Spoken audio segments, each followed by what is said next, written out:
TiTi and the Belching Beast by Kiva McDonald, Mara McDonald, and Gina Prim.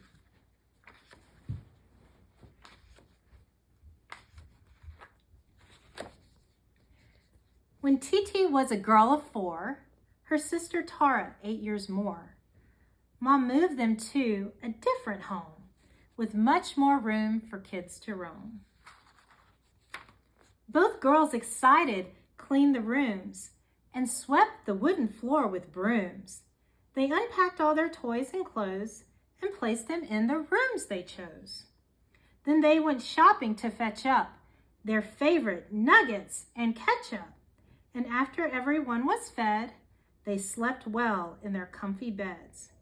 But next evening, to Mom's surprise, she had no ketchup with her fries.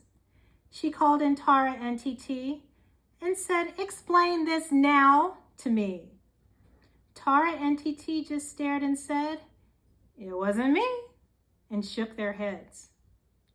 Off to the store Mom went once more and returned with ketchup galore.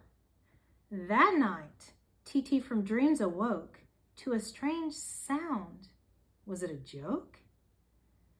"Bwah," she heard, then a loud squelch. It sounded like a burp, a belch. She tiptoed through the upstairs hall and saw the strangest sight of all.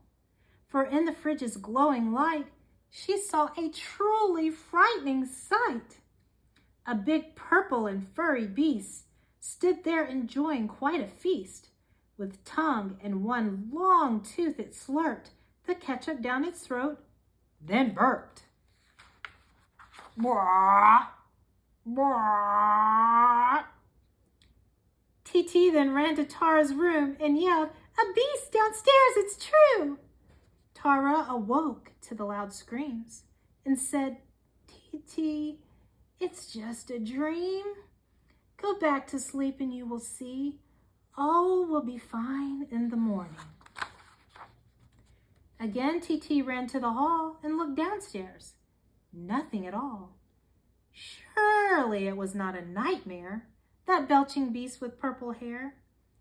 TiTi returned to bed that night and turned on her favorite nightlight.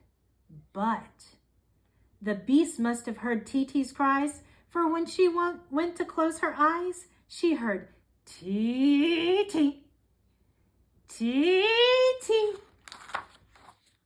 TiTi sat straight up in her bed, towards that voice tilting her head.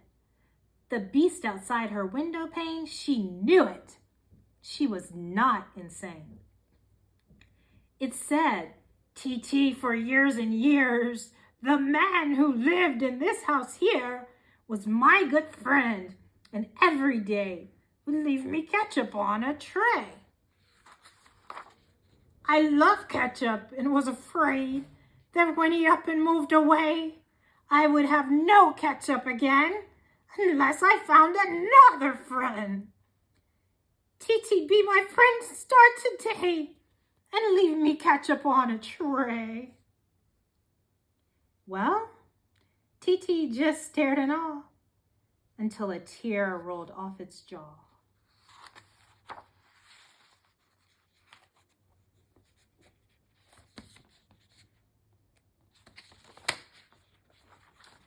"Okay, I'll do my very best to honor your ketchup request, but Mom and Tara cannot know I'm giving ketchup to you, though." Then TiTi had a great idea, a miracle, a panacea. At summer camp lunch every day were packs of ketchup on display. The staff would always say, "Take plenty." Each day, TiTi took at least 20. She left the packs under the slide.